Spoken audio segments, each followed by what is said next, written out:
Hola, buenas tardes, Amalia, ¿qué tal?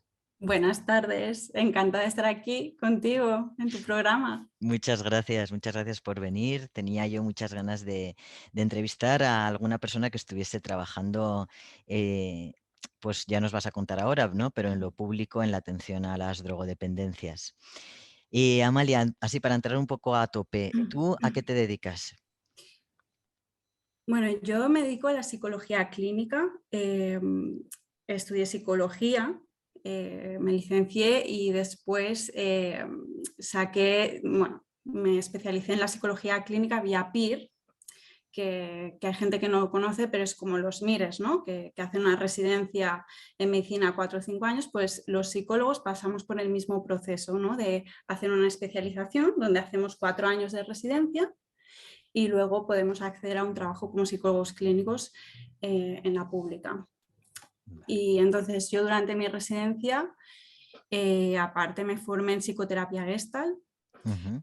y bueno, y actualmente me estoy formando en psicoterapia de integración y reprocesamiento del trauma.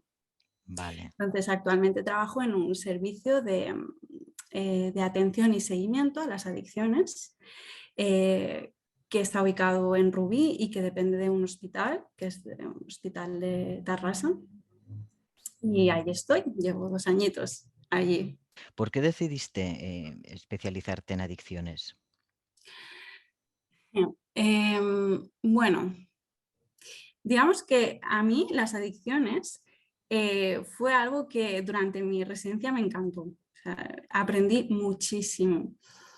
Y a mí me pasó lo que le pasa a todos los peers que rotan conmigo, a todos los estudiantes, ¿no? Que yo iba con el prejuicio este de, ¿no? O el estereotipo que te imaginas tú, ¿no? Con todo el estigma del mundo de la persona adicta, ¿no? Te lo imaginas ahí, pues ¿qué te imaginas, no? Una persona en el peor estado, demacrado, ¿no? La típica imagen que me duele decirlo ahora, porque ahora que estoy en este mundo, ¿no? Pero que te imaginas como de yonki, ¿no? Claro. Y luego entré en este mundo y la verdad que, bueno, me enamoró, o sea, no tiene nada que ver, ¿no? Lo que te imaginas a lo que es la realidad. Hay muchos perfiles, muchas historias, bueno, y me encantó. Y aprendí mucho de los profesionales que estaban ahí, tenían una mirada muy humana, Ujú. muy cercana. Me encantó ver que en las visitas se habla del consumo y no se habla en la mayoría, ¿no? Porque ves que hay mucho más debajo del consumo que no la propia sustancia. Mm. Y eso me gustó mucho. Y ahí pues fue una de mis áreas favoritas y tuve la oportunidad de entrar en este centro y la verdad que lo cogí casi sin pensar. Sí. ¿No es muy frustrante trabajar con nosotros, Amalia? Yo creo que esto ya es una cuestión del terapeuta, Ujú. la frustración, o sea, el manejo de la frustración, ¿no? Yo creo que como terapeuta uno debe revisarse muchísimo y revisar cómo se está situando delante del paciente, cuáles son las expectativas que tienes tú de lo que es un proceso, de lo que es el éxito en un proceso, ¿no? Y revisar esto es clave, ¿no? Porque sí, claro, una persona que entra podría pensar, ostras, es que es frustrante porque la persona recae, recae. Bueno, pero primero hay que tener una buena comprensión, ¿no? De lo que es una adicción, ¿no? Y por ejemplo, que la recaída forma parte del proceso, es algo muy natural, y no ver la recaída eh, como echar todo por la borda, ¿no?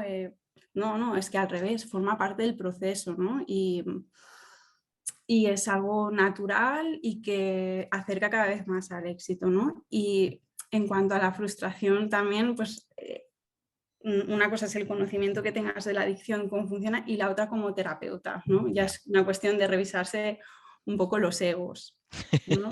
Sí, ¿Dónde pones tú el éxito en las cosas, ¿no? O qué sí. significa para ti que un proceso es correcto, es bueno o es lo que se supone que tenga que ser un proceso, ¿no? Claro. Mm. ¿Cuál sería el éxito en un proceso con una persona, con un paciente? adicto? ¿Qué es el éxito? Bueno, es una pregunta difícil. Sí. Sí. Em, a ver, digamos que nosotros, por ejemplo, en el CAS, no vamos en la línea de hay que conseguir una abstinencia. Por lo tanto, el éxito para nosotros no es una abstinencia, Ujú, ¿vale? Em, es un poco acompañar a la persona, ¿no? A que si ella decide seguir consumiendo, en todo caso sea un consumo que sea lo menos perjudicial para ella, o sea, que sea un consumo más responsable o desde la conciencia, ujú. ¿no? Pero bueno, el éxito, en todo caso, claro, sí que hay personas que, por ejemplo, se plantean una abstinencia, ¿no? Entonces, bueno, esta persona podría entender que para él el éxito es esta abstinencia, pero es que siempre el éxito yo creo que es primero mirar en función de la persona que quiere, que desea, que necesita, que busca. Cuando la persona no, o sea, la persona sabe lo que quiere, pero no sabe lo que necesita, y esto sé que es una pregunta muy trampa porque ahí hay un tutelaje tremendo, ¿no? Pero yo recuerdo, y ahora hablo de mi propia experiencia, cuando entré en desintoxicación, que yo tenía el cerebro tan, Mm, ¿sabes? Tan agujereado que era muy difícil que supiera lo que yo mm, necesitaba. En ese momento lo que yo quería no era ni siquiera dejar de consumir, era desaparecer del mundo porque tenía tantos problemas que solo quería meterme en un lugar y esconderme, ¿no? Y ya durante los meses empecé a ver lo que me pasaba con recaída incluida y todo. Pero pienso, ¿cómo lo hacen? A mí el modelo que mm, planteas me parece súper acertado. Creo mm, que, creo que es muy bueno eso, que nos acompañen y que juntos vayamos viendo qué mm, queremos, ¿no? Pero es cierto que el adicto, normalmente el nivel de autoengaño que lleva es tan bestia que me parece difícil para un profesional. mm, ¿Cómo hacer, no? Para no resultar paternalista, o sea, mm. ¿cómo hacéis vosotros en el proceso que dices de acompañamiento? ¿Cómo os situáis? O sea, ¿cómo intervenís? Ok. Bueno, esto es un tema, ¿no? El paternalismo, porque sí, a veces dentro de todo el enfoque biomédico, ¿no? El paternalismo, ¿no? Es como que se ha entendido ¿no? Como en la medicina, ¿no? El profesional es el que tiene la razón, es el que sabe lo que le pasa al paciente, sabe mejor lo que tiene que hacer. En cambio, en el ámbito de la salud mental no es así, porque hablamos de personas, ¿no? Y las personas son las que tienen la voluntad y las que deciden las cosas. En las adicciones, sobre todo aquí, se hace muy presente, claro. En el fondo, trabajamos con una persona y es la persona que tiene que decidir salir de esto. Por eso digo, nosotros, ¿cómo trabajamos? Somos un equipo multidisciplinar. ¿Qué quiere decir esto? Intervienen diferentes profesionales como son los psiquiatras, ¿no? Porque como tú dices, cuando hay un consumo de sustancias hay una afectación muy grande en todo el sistema nervioso. Estamos hablando de que introduces una sustancia y todo esto empieza a producir cambios.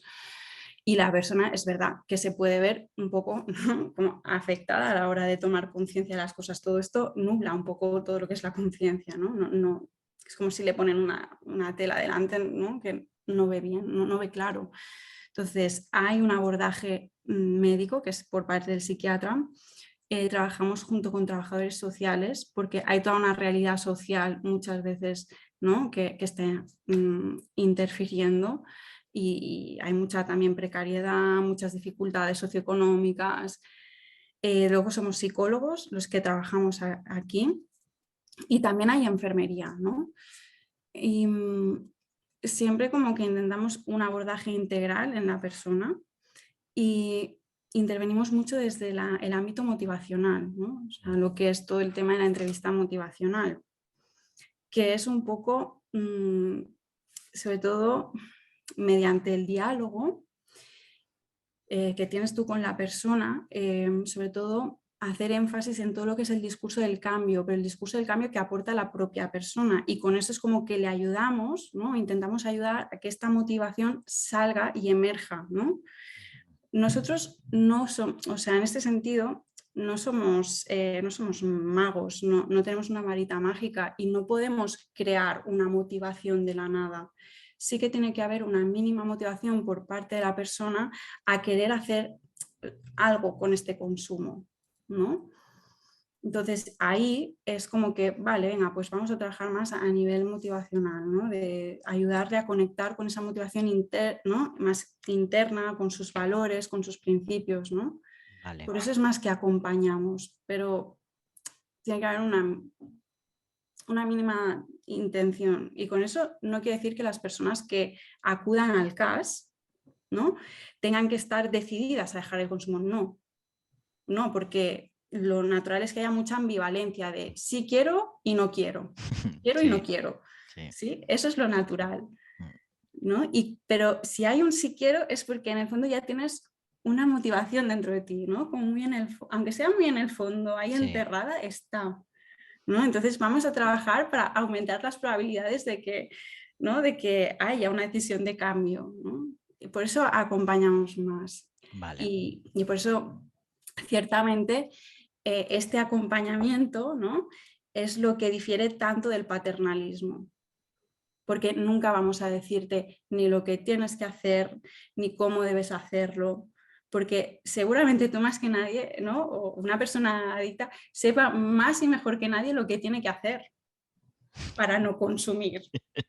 Se sabe, o sea, se sabrá, ¿no? los supuestos pasos que tiene que hacer, pero si yo te digo a ti, mira, tienes que evitar pasar por la zona de bares, tienes que cortar los contactos, o sea, ¿tú crees que esto no lo sabe? Pues claro que lo sabe, pero es que si se lo digo yo creo que es más aumentar su frustración que otra cosa, ¿no? Entonces, bueno, es como ir un poco más hacia la motivación. Ya, ya.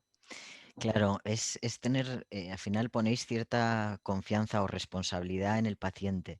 Entiendo, o en la persona. Entiendo que las personas que se acercan a un CAS, por lo menos el del perfil que tú me estás hablando, es gente ya con cierta madurez. Tenemos, mira, nos llegan perfiles de todo, o sea, hay muchos perfiles diferentes. O sea, en un CAS llegan personas que acuden por voluntad propia, personas que vienen derivadas desde justicia porque tienen que cumplir una medida penal alternativa. Es como que es algo que les libera de prisión, entonces estas personas normalmente no vienen nada motivadas, Claro, entonces el tratamiento está vendido. Igual que personas que vienen derivadas de Leaya, que Leaya es un servicio de protección al menor, ¿no? que es el servicio que se encarga de proteger a menores y adolescentes, ¿no? cuando hay negligencia parental, maltrato, ¿no? Es este servicio que retira la tutela a los padres, ¿no? y se vale. encarga de poner a los menores en centros.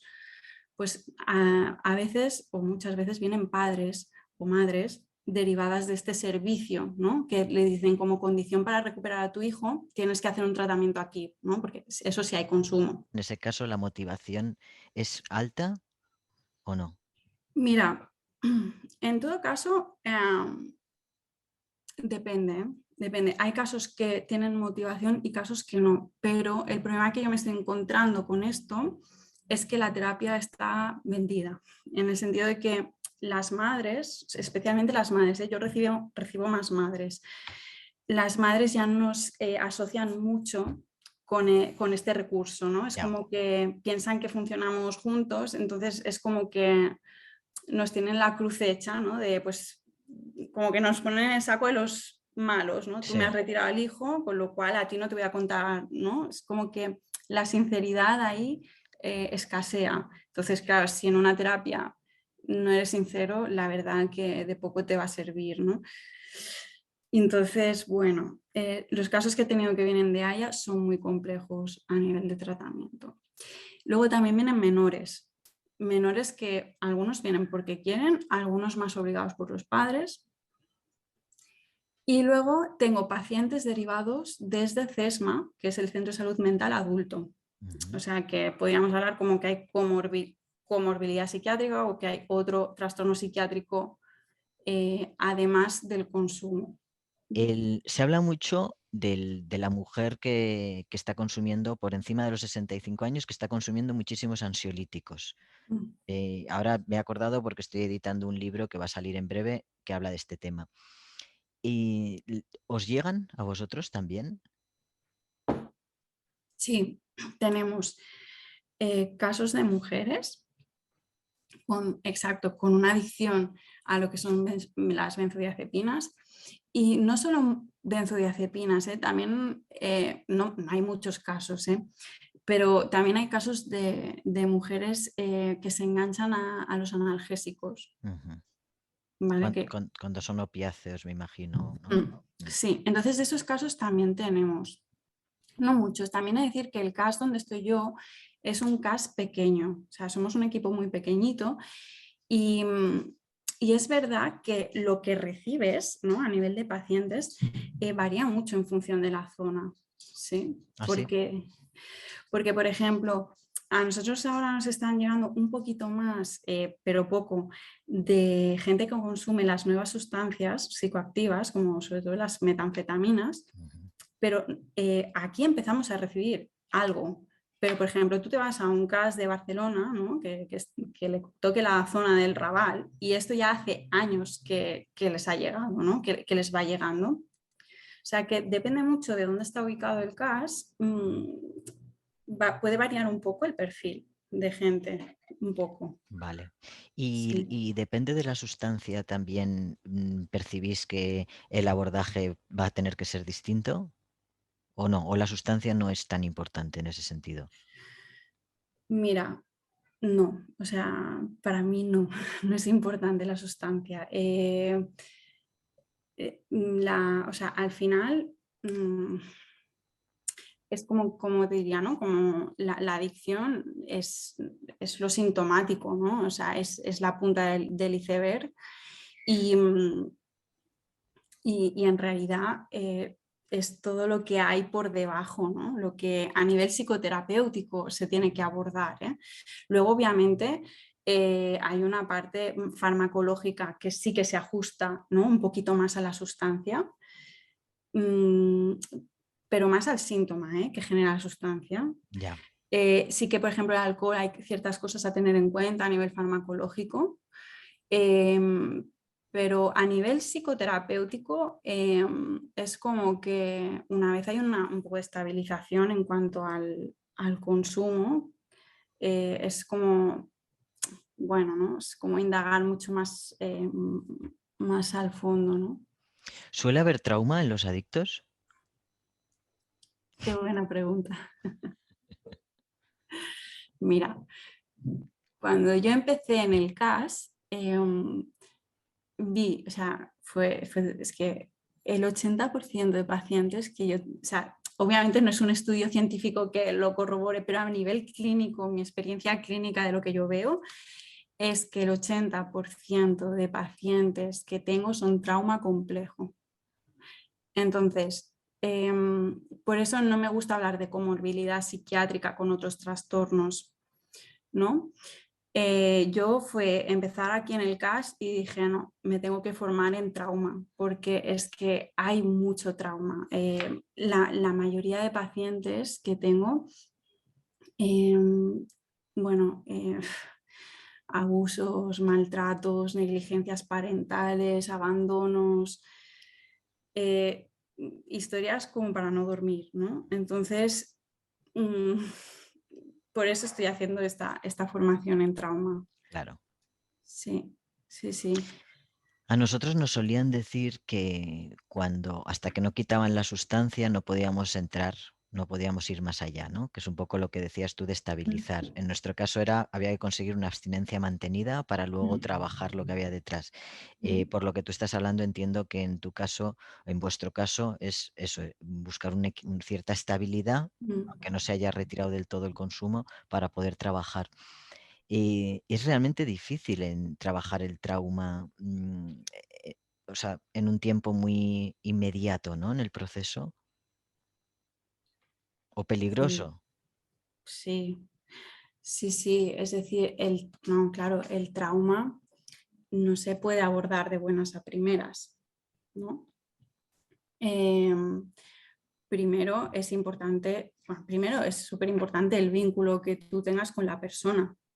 Primero establecer un vínculo y que la persona pueda sentirse en seguridad, ¿vale? Porque si no partimos de eso, no podemos abordar un... Bueno. Y efectivamente, primero hay que ver que la persona tenga los recursos suficientes como para poder sostener el tocar con el dolor del trauma, ¿no? Porque al final trabajar con un trauma significa trabajar con el dolor, Ujú. o sea, sacar a la luz el dolor pudiendo estar acompañado, ¿no? Y de alguna manera integrarlo. Pero claro, sí, claro, la adicción por definición, ¿no? Es como una evitación de lo que duele, ¿no? Evitación de mí y de mi entorno, ¿no? Entonces, claro, no podemos ir de lleno a abordar esto. O sea, Claro. hay que primero asegurarse que la persona tiene los recursos como para, en caso, ¿no? de abordar un poco aspectos traumáticos, sea capaz de sostenerse, porque En- si no retraumatizamos. vale. El- Sí. en este tipo de casos en los que hay trauma, que como dices es en un porcentaje alto, por lo menos desde la experiencia clínica, em, entiendo que la persona ha estado consumiendo quizá para poder regular ese dolor, aunque no sepa a qué responde, ¿no?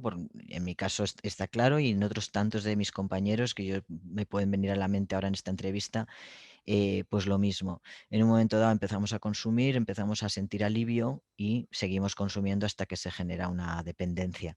La gente se piensa que consumimos para divertirnos y yo suelo insistir en que no, en que la diversión en mi recorrido vital tengo muy pocos recuerdos de haberme divertido con las drogas, muy pocos. Mm, Entonces, eh, es difícil hacer entender a la sociedad, ¿no? Es lo que hablabas un poco del estereotipo, el estigma.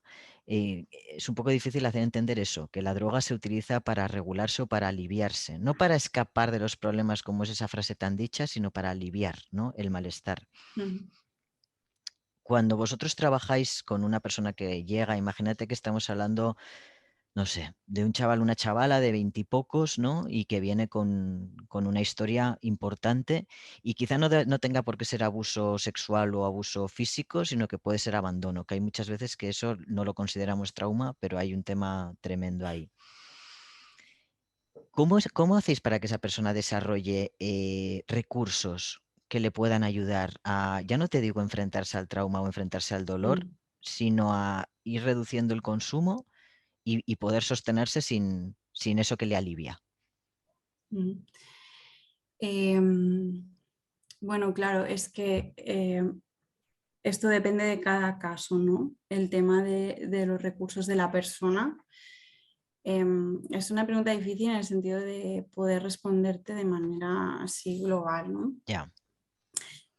Em, ¿Podemos partir de algún ejemplo? mm, No te digo real, pero sí, claro, por ejemplo, ¿no? Hay personas que se disregulan, ¿no? Se disregulan muy rápido o entran en, ¿no? Desregularse quiere decir, ¿no? que ante un pequeño estímulo que a ellos, ¿no? A ellas les conecta con el trauma, pueden, ¡pua!, ¿no? Como activarse mucho a nivel emocional y empezar con ataques de ansiedad, ¿no? El llanto, pues con un llanto desconsolado, incluso pueden entrar como en crisis de despersonalización, ¿no? De sentir que están fuera de su cuerpo, ¿no? O que lo que hay no es real, ¿no? O sea, que están viviendo esto como una película, ¿no? Esto es como disregularse. Entonces, en el caso de estas personas, los recursos básicamente van a consistir en estrategias para empezar a eh, bajar esta ansiedad.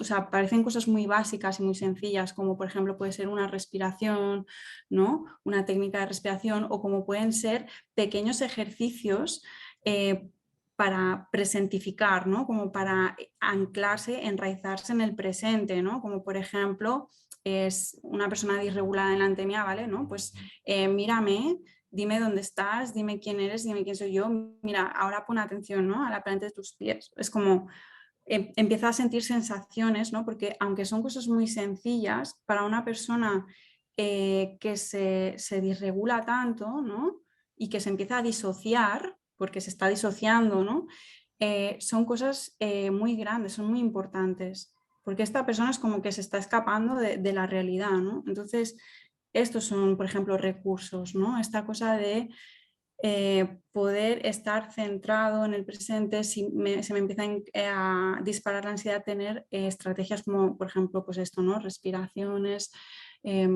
¿no?, cosas que me anclen aquí, ¿no? Y luego, por ejemplo, yo qué sé, otros recursos serían buscar los apoyos, ¿no? Buscar apoyos que pueda tener la persona, Vale.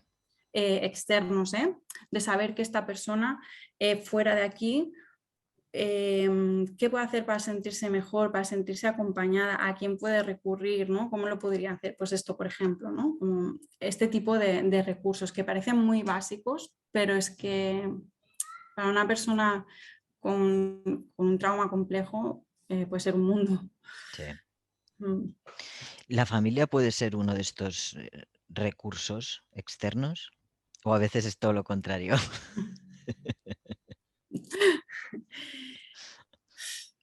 A veces sí, a veces no. Claro, si partimos de una persona que viene con un trauma complejo como es muchos de los casos, claro, estamos probablemente hablando de familias o desestructuradas o donde los padres no tienen una buena capacidad, no tienen una adecuada capacidad sostenedora, Ujú. ¿no? Por eso la persona, cuando tiene unos padres que no son sostenedores, que hacen la función de sostén, acaban muy solas, ¿no? Entonces no pueden llegar a confiar en sus padres. Entonces, claro, en función de qué tipo de familia vengo, puede ser un recurso o no. En cambio, hay otras familias que sí, que, que a veces ayudan, ¿no? Hacen de coterapeuta, por ejemplo, en tema más de control de estímulos, es decir, pues mira, yo te llevaré las cuentas, ¿no? Te daré el dinero justo, al principio te acompañaré más a los sitios, ¿no? Sí, o sea, en función de la relación que tenga esta persona con la familia, a veces la familia puede contener más o menos. ¿Cómo gestiona la familia la mentira? Porque por lo general somos muy mentirosos en el proceso, ¿no? Y Mm. eso puede generar una frustración tremenda en nuestro entorno. Sí, ¿cómo la gestiona? Bueno, ¿Les ayudáis a entender por qué miente una persona sí, con adicción? sí, es decir, nosotros ayudamos, bueno, por ejemplo, en el CAS hay veces que las visitas dejamos entrar a los familiares, ¿no? Y, y les explicamos cómo funciona, ¿no?, todo un proceso de adicción, ¿no?, que sobre todo el tema de las recaídas, poderlo normalizar, no culpabilizar a la persona, sino de algún modo entender que forma parte del proceso. Esto sí, es algo que hacemos. Lo que obviamente es verdad y no lo podemos negar, que la adicción puede llegar a ser algo muy doloroso para las familias, ¿no? Y, y es un tema que, bueno, el engaño, ¿cómo lo llevan? ¿Cómo lo gestionan? Bueno, lo llevan con mucho dolor y con ansiedad o con depresión o con, pues, ¿cómo lo gestionan? Con dificultades, porque también yo veo como muchas dificultades a la hora de poner los límites, ¿no? Muchas familias a mí me vienen y me dicen, pero es que no sé cómo actuar, no sé dónde poner el límite, ¿no? Y claro, yo a veces les digo, mira, es que está bien, ¿no?, que al principio, si la persona está de acuerdo, si el paciente está de acuerdo, tú lleves un cierto control, ¿no? Pero también hay que ir como de algún modo soltando, o sea, dejando que la propia persona se haga cada vez más responsable de su proceso. Y también los límites tienen que estar un poco en función de que la persona, o sea, ¿no?, ¿cómo te diría? ¿No? De que los padres, por ejemplo, en caso de padres, también puede ser en caso de parejas. También les digo que los límites también los tienen que poner un poco en función de su propia protección, Mm. porque, claro, puede llegar a ser un proceso muy desgastante para el que acompaña. claro, Entonces, es que hay que buscar un equilibrio, ¿no? Entre el propio paciente que puede hacer su proceso, pero también la estabilidad y la salud mental de la otra persona. claro. Entonces, Claro, bueno, y ahí hay bastante, por lo menos lo que yo veo, hay bastante dificultad, que es un poco este término que se utiliza para identificar un poco a las personas que acompañan en la vida de un adicto, que es la persona codependiente, que vive con ciertas culpabilidades, que mm, vive con mucho miedo, con rabia, con un montón de rasgos que quizá le pueden hacer difícil saber dónde poner el límite, ¿no? O poder incluso poner el límite. ¿Hay en lo público algún tipo de asistencia, o por lo menos que tú conozcas en la comunidad, asistencia a las familias? sí. A ver, por ejemplo, en el caso donde estoy yo es verdad que es muy pequeño de momento aún tenemos como muy pocos recursos, pero hay muchos CAS de Cataluña que trabajan también con familias. Se les ofrece un espacio de grupo normalmente, se trabaja de manera grupal, donde pueden acudir las familias y familias pueden ser padres, parejas, ¿sí? Y se les da el espacio ese. Entonces, o bien se tratan temas concretos, ¿no? De información que la persona necesite recibir, un poco más estilo psicoeducativo, ¿no? De funcionar, de explicar cómo funciona la adicción, eh, y después tocando temas a veces pues más emocionales, ¿no? De poder ser un espacio un poco donde compartir el malestar, ¿no? Donde recibir un acompañamiento, el poder tener el testimonio de otras familias, ¿no? Esto ya es muy enriquecedor, ¿no? También en el poder compartir esto, también para las familias es algo que les ayuda de algún modo a sentirse más, no tan solos, ¿no? Como, Claro, vale, no somos los únicos, ¿no?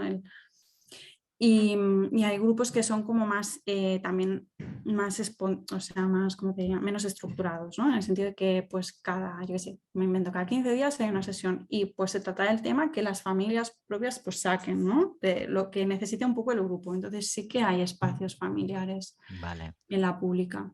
Mm. Los grupos a mí siempre me han gustado mucho porque el efecto espejo es brutal. ¿Tenéis también para los adictos? Sí, por ejemplo, en el caso de Ruby, en mi caso, yo estoy llevando un grupo de prevención de recaídas, Ujú. pero que está basado en mindfulness. Ah, qué bueno. Sí, no, porque es un grupo más vivencial, más experiencial, no tanto, ¿no? Quizá no tan enfocado desde la vertiente cognitivo-conductual, ¿no? Que quizás es más psicoeducativa, Sí, sino que es un espacio donde se propicia, ¿no?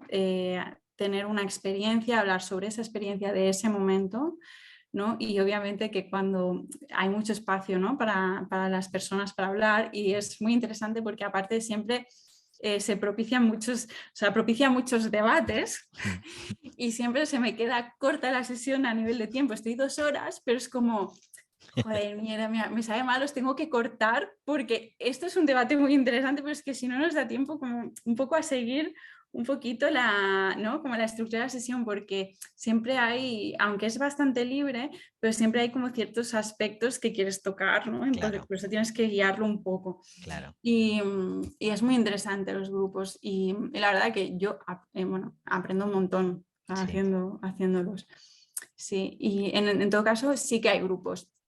Y depende del CAS que tú vayas, por ejemplo, en el nuestro es verdad que se hace poco el tema de grupos, pero en función del CAS puedes encontrar muchos tipos de grupos, ¿eh? ¿Hay casos que son tan complejos o que tengáis que derivarlos a centros de ingreso? Sí, sí, sí. Mm, Bueno, a ver, el tema de los ingresos, claro, en adicciones no deja de ser un ingreso voluntario. O claro, sea, que la persona tiene que querer ingresar. Muchas veces en el caso llegan personas que, que están muy graves a nivel de consumos, tienen consumos diarios, por ejemplo, de alcohol, ¿no?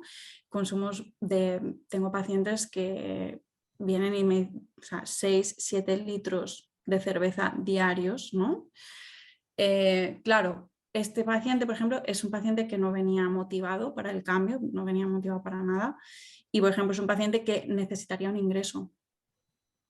¿no? Y es algo que le recomendamos, le informamos de que en su estado, de su nivel de consumo, necesitaría un ingreso de desintoxicación, pero ¿qué pasa? Que como esta persona no está nada motivado, no quiere hacer ningún tipo de cambio, el ingreso no se puede hacer porque aparte niega, o sea, rechaza un ingreso, ¿no? Entonces Claro. sí que hay pacientes que realmente necesitarían ingreso. Luego hay pacientes que sí que están pues más motivados para el cambio y cuando se les propone el tema de ingreso se ingresan en hospitalización.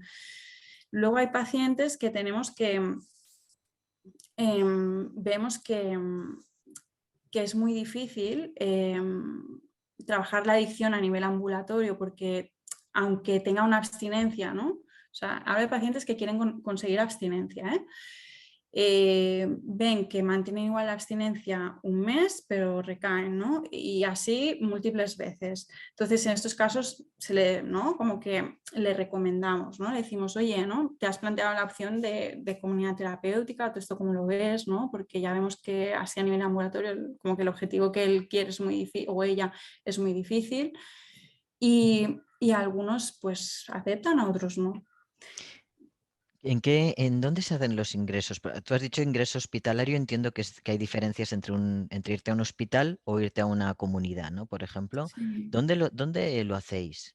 O sea, es dentro de los recursos de salud mental, ¿vale? Salud mental y adicciones, dentro de la red de la salud mental y adicciones, en el hospital es donde se hacen las desintoxicaciones. Entonces, cada zona tiene su hospital de referencia, Vale. ¿no? Por ejemplo, nosotros que estamos en Rubí, en este sentido, nuestro hospital de referencia para hacer esta desintoxicación es Mutua de Tarrasa, ni siquiera es nuestro propio hospital porque no tiene justamente pues servicio de, ¿no? O sea, sí, este servicio. Luego, comunidad terapéutica es otro tema totalmente diferente que no depende del hospital. Nosotros, por ejemplo, en nuestro hospital, bueno, en nuestro servicio, en el CAS, derivamos mucho a, por ejemplo, hay una comunidad terapéutica que se llama ATRA, ¿no? Sí. Otra que se llama CECAS. Por ejemplo, ¿no? La de Proyecto Hombre, ahora la he conocido hace poco a través de una paciente que me ha dicho, ¿no? Que, por ejemplo, se ha puesto con Proyecto Hombre. Cancoy es otra comunidad terapéutica. Bueno, así, no sé, Hay trabajamos con muchas. algunas y vamos derivando a estas porque son las con las que más contacto tenemos y tal. Y luego después están las asociaciones, ¿no? Como por ejemplo Alcohólicos Anónimos, Ujú. que no es que trabajemos con ellos, ¿no? Porque no hay ningún vínculo, ningún tipo de colaboración, pero yo, por ejemplo, sí que recomiendo a ¿no? a pacientes que tengo que si los veo motivados, ¿no? Y que pues les digo, oye, ¿y pues te has planteado ir aquí a Alcohólicos Anónimos? Porque es verdad que con los pacientes que yo tengo que, ¿no? que quieren hacer algo, les va muy bien, ¿no? Porque es como ¿no? una asociación que acompaña mucho, está muy encima de la persona, se reúnen muy a menudo, el trabajo grupal les va de maravilla, ¿no? Sí, Entonces, bueno, yo recomiendo, o sea, cuanto más apoyo puedas tener, más recursos que puedan servirte, mejor. Entonces, adelante, ¿no? sí. Igual que Proyecto Hombre. Mm. Sí, y la figura del padrino en Alcohólicos Anónimos o en Narcóticos Anónimos Ujú. es súper eficaz, porque tienes al final una persona, teléfonos a los que llamar en Sí. momentos críticos, ¿no? Nosotros también teníamos ese modelo de la llamada y, joder, a mí me ha salvado en muchos momentos y no tanto de ir y consumir, porque Ujú. igual estaba más lejos del consumo, pero sí momentos en mi vida muy complicados de sentir la hiperactivación esa que tú dices y decir, ¿no? Y hablar con un compañero o una compañera que te dice, pues mira, respira, estás hablando conmigo, mira la habitación, ¿no? Lo que estabas tú diciendo ahora, tómate un vaso de agua con azúcar, que es algo que a nosotros nos servía, yo qué sé, pues cosas así, ¿no? Oye, ¿y tú qué destacarías del servicio público respecto al privado? Bueno, yo destacaría sobre todo el trabajo multidisciplinar, ¿no? Porque yo creo que son personas, cuando hay una adicción, ¿no? Persona con adicción se necesita mucha ayuda, mucho soporte, ¿no? Muchísima red. Entonces, lo bueno de un servicio público, o sea, es que no es un profesional que está con la persona, ¿no? Sino son varios profesionales de muchas disciplinas que aparte pueden trabajar de manera coordinada, Ujú. ¿no? Con lo cual yo creo que ahí el apoyo es más grande y aparte el acceso que da a otros recursos en caso de necesitarlo, ¿no? Es como también la orientación que se puede proporcionar a la persona, ¿no? Si necesitas ir a una comunidad, si necesitas ir, yo qué sé, un ingreso de desintoxicación, ¿no? O un hospital de día, Claro. ¿no? Que también los hay. O incluso, yo qué sé, ¿no? Si hay casos de patología dual, ¿no? De poder derivar a recursos, ¿no? A ingresos duales. Bueno, o sea, como que te abre, es como que te abre el acceso, ¿no? A otros dispositivos. Los que nos hemos recuperado en centros privados, las clásicas clínicas de desintoxicación, en las que tienes que tener un poder adquisitivo alto, siempre nos encontramos, tú has hablado antes de un porcentaje del 80%, por poner así un número, de trauma y un 20% restante del que no hemos hablado. Yo me encuentro en estos centros con que parece que hay mucha gente de ese 20%. Es decir, no vienen de situaciones de precariedad, no vienen de situaciones aparentemente de abuso sexual o abuso físico de otro tipo. Sí puede haber un tema de abandono emocional importante, pero te encuentras siempre con que las familias dicen, es que no entiendo por qué mi Mm. hijo o mi hija se se ha vuelto un adicto, tiene este aspecto de yonkis, y en mi familia siempre ha habido, ¿no? Pues cierta estabilidad, cierto acompañamiento y tal. ¿Por qué crees tú? Porque yo eso es una pregunta que me he hecho muchas veces. ¿A qué responde que haya un porcentaje de la población adicta que se haya vuelto adicta sin tener, digamos, aparentemente un dolor Mm. profundo, ¿no? que aliviar?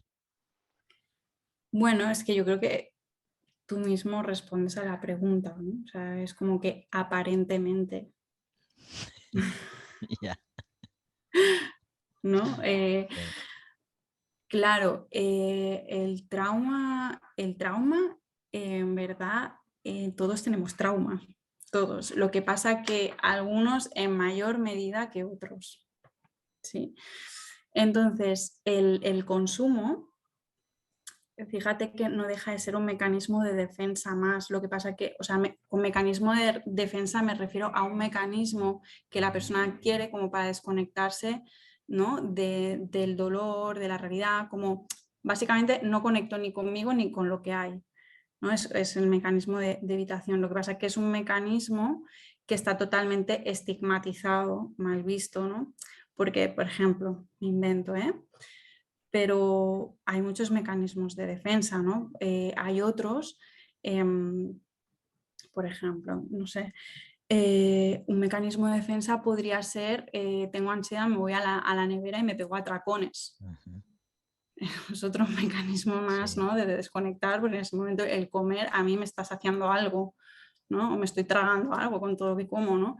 Em, lo que pasa que eso no está tan mal visto como a lo mejor puede ser una adicción, Ya. ¿no? Entonces, claro, ese 20% que aparentemente eh, no tiene nada, bueno, si recurre a ello es porque algo pasa, ¿no? O sea, de algo desconecta. La otra cosa es que haya conciencia o no. ¿Cuántas, cuántas personas habrá que presentan unas conductas que se asocian a trastornos concretos y que a lo mejor simplemente hay un uso de sustancias, bueno, simplemente con toda la complejidad que entraña, que como has dicho es la punta del iceberg, ¿no? Pero ¿No? que se diagnostica o se sobrediagnostica y en realidad pues no hay lo que se está diagnosticando y en realidad estás volviendo loco al paciente, ¿no? Yendo de lado a lado. Que a la mayoría de los adictos nos ha pasado eso, nos han diagnosticado de cosas muy diversas, ¿sabes? Y al final había un tema de trauma que se ha tenido que trabajar de otra forma, ¿no? Mira, de hecho te voy a decir una cosa, en la salud mental hay como mucho desconocimiento en relación al trauma complejo. Ujú. ¿Por qué? Básicamente el trauma complejo es un tipo de trauma que, ¿no? que se da en la infancia, ¿no? Se da a través de las principales figuras de apego o cuidadoras, que es cuando hay una cierta negligencia, abandono, maltrato, abuso, o básicamente no hace falta que haya todo esto, pero que se da realmente, o sea, que no se están cubriendo las necesidades emocionales del niño, ¿no? Entonces, se da un trauma, ¿por qué? ¿Por qué trauma complejo? Porque esto es sostenido, mantenido en el tiempo. ¿Y qué pasa cuando todo esto se sostiene y se mantiene? Pues esto, claro, va a afectar a la manera que tiene la persona de entender lo que es ella, lo que son los demás, lo que es el mundo, ¿no? Con lo cual acaba afectando de alguna manera la personalidad que tiene la persona, la manera que tiene de vincularse, puede llegar a hacer síntomas disociativos, ¿no? Y cuanto más grave es el trauma, ¿no? Como el, el, el trauma de base, ¿no? Pues yo qué sé, abusos, ¿no? Importantes, abusos sexuales mantenidos. Claro, la sintomatología cada vez se agrava más, sobre todo a nivel disociativo, ¿no? La gente se disocia, ¿no? Y el trauma complejo, ¿qué pasa? Que no es no es un trastorno como reconocido en las clasificaciones nosológicas, ¿no? Como puede ser el DSM o la CIE. Entonces, ¿qué pasa? Que como el trauma complejo normalmente se acaba manifestando con síntomas neuropsiquiátricos muy diversos, como puede ser depresión, TLP, trastorno bipolar, ¿no? Consumo de sustancias. ¿Qué pasa? Que la persona se acaba llevando muchas etiquetas diagnósticas, cuando en real lo que hay de base es que probablemente es un trauma complejo, ¿no? Vale. Y aquí es lo que a mí me está llegando, ¿no? Porque en el CAS yo veo que es casi todo trauma complejo. ¿No? Y antes hablaba mucho de, no, es que en el CAS hay mucha comorbilidad psiquiátrica, ¿no? Como comorbilidad quiere decir que hay otro trastorno que tú ves aparte del consumo, ¿no? Sobre todo hablábamos de trastornos de personalidad, ¿no? Pues trastorno de personalidad límite, yo qué sé, narcisista. Vale, sí, pero sí, probablemente hay algo, ¿no? Rasgos de personalidad, pero claro, cuando vas más a fondo es que, bueno, es que ya lo que hay es un trauma complejo que acaba derivando pues en consumos, pues sí, en depresiones, pues sí, en una personalidad más con estructura más límite o con estructura más narcisista, por ejemplo. Vale. En realidad resulta en parte esperanzador porque yo cuando empecé a conocer el trauma complejo, que lo empecé a conocer hace relativamente poco, cuando me enfrenté a mi propia herida, ¿no? Que yo pensé que, o sea, mi relato fue, entré en desintoxicación, primero no sabía que era drogadicto, yo no lo reconocía, me di cuenta que sí, eh, me mantuve abstinente mucho tiempo, hice una terapia cognitivo-conductual, cambié todos mis hábitos, ¿no? Y cambié completamente de vida. Pero empezaron a manifestarse otras cosas, de, pues eso, ataques de ansiedad, ¿no? Cosas que yo decía, pero ¿por qué? Si ahora estoy bien, ¿no? Y entonces empecé un proceso terapéutico con una persona que estaba especializada en trauma, que yo no lo sabía, y entonces empezó a entrar, a entrar, a entrar, y fue cuando se destapó, pues eso, cosas que yo tenía absolutamente tapadas, ¿no? Y, y cuando empecé a entender lo que era el trauma complejo y empecé a entender lo que eran las teorías del apego y todas estas cosas, dije, bueno, no es tan complicado como me parecía. Si entendiéramos los seres humanos, los padres, las madres, ¿no? Si entendiéramos cómo funciona desde pequeñitos la vinculación con el niño, ver sus necesidades emocionales, acompañarlo y todo eso, probablemente lograríamos llegar a una sociedad bastante más equilibrada, donde no habría tanto abuso de sustancias, ¿no? No digo uso, porque uso me parece que va con el ser humano y no pasa nada, pero no abuso. Pero no sé, Amalia, cómo hacer llegar toda esta información de una manera mucho más eficaz, ¿no? Mira, ¿sabes qué pasa? Que mucho de esto es trauma transgeneracional. Es decir, los padres que pueden ser abusivos con sus hijos son padres que probablemente ellos han sufrido maltrato ¿no? Y abusos. Entonces, es como que el trauma se va repitiendo de una generación a otra.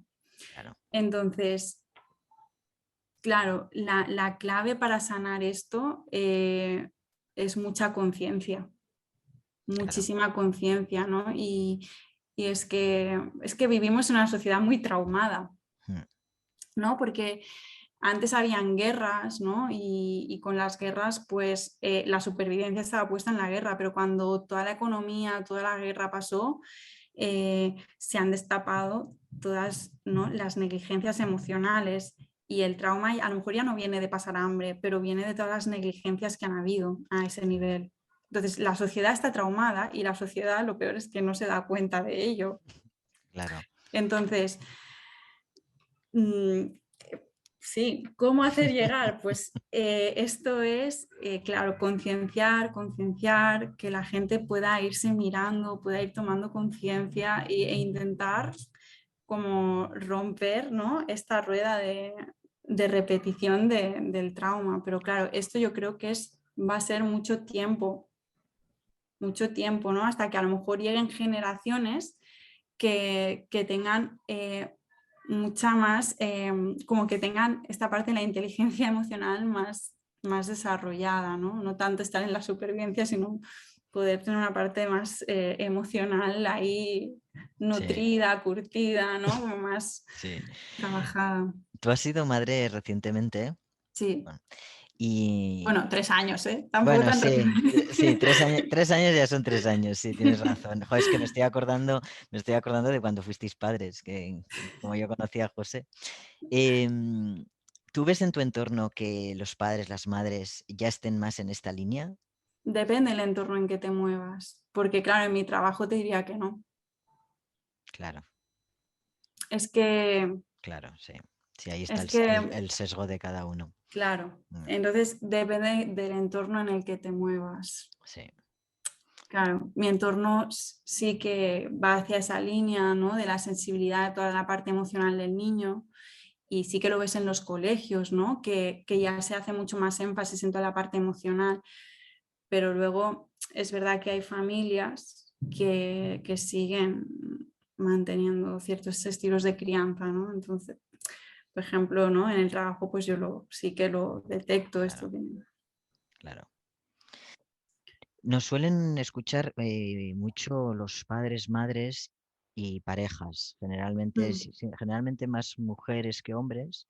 Y entonces me gustaría que le dijeras a, vamos a poner, a una madre o a una mujer, una pareja, que está viendo, que está teniendo problemas en su casa con alguien que está consumiendo de una forma problemática. mm. ¿Qué es lo que podría hacer? Alguien que esté sufriendo, claro. Bueno, em, a ver, primero protegerse y cuidarse, porque si uno no se protege y no se cuida, es muy difícil que pueda cuidar a la otra persona. Entonces, sí que diría de poner unos límites, ¿no?, que le permitan estar ¿no?, o sea, mantenerse con un mínimo de seguridad, ¿no?, de estabilidad. Y luego, ¿no?, de cara a querer ayudar, em, siempre como que, no sé, recomendaría no intentar imponer la ayuda, ¿no?, hacer que la otra persona se sienta obligada, ¿no?, o no culpabilizar a lo mejor a la persona por su adicción, porque, ¿no?, al final una adicción nos puede pasar a todos. Les diría que entiendan que es un proceso muy difícil, ¿no?, que es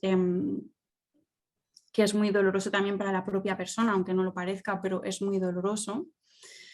Entonces, como intentar tener una mirada un poco compasiva también, ¿no?, de la persona, y ayudarle como a tomar conciencia, ¿no?, de un poco, oye, ¿no?, pues el consumo, qué lugar está ocupando, ¿no? Ofrecerle la posibilidad de recursos, ¿no?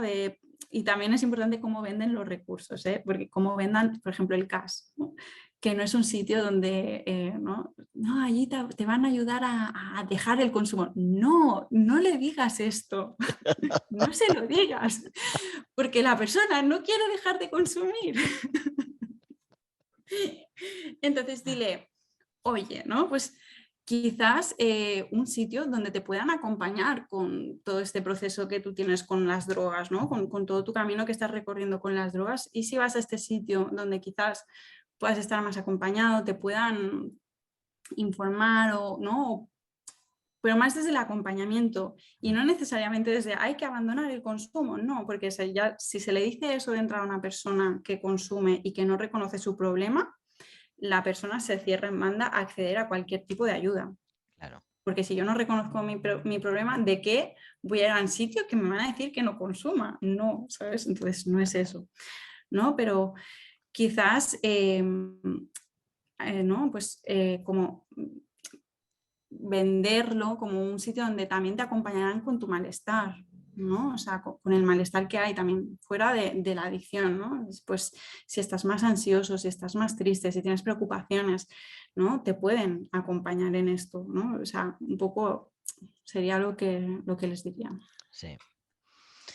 Pues espero que haya gente escuchándonos, que les sirva y Ojalá. que, exacto, y que para poner esos límites que van a tener que poner al principio y para Mm, cuidarse o incluso protegerse, que busquen también la ayuda previa, que no lo hagan mm. solos porque normalmente no se puede. Sí, la verdad que mejor hacer el camino acompañado, Sí, yo creo. siempre. Sí. Mm. Pues muchísimas gracias por todo lo que nos has contado. Ha sido un placer. Gracias. Para mí un honor también y un placer estar aquí, de Bueno, verdad. Amalia, pues nada, un abrazo gigante y nos vemos pronto. Igualmente, nos vemos prontito. Vale, Hasta chao. luego.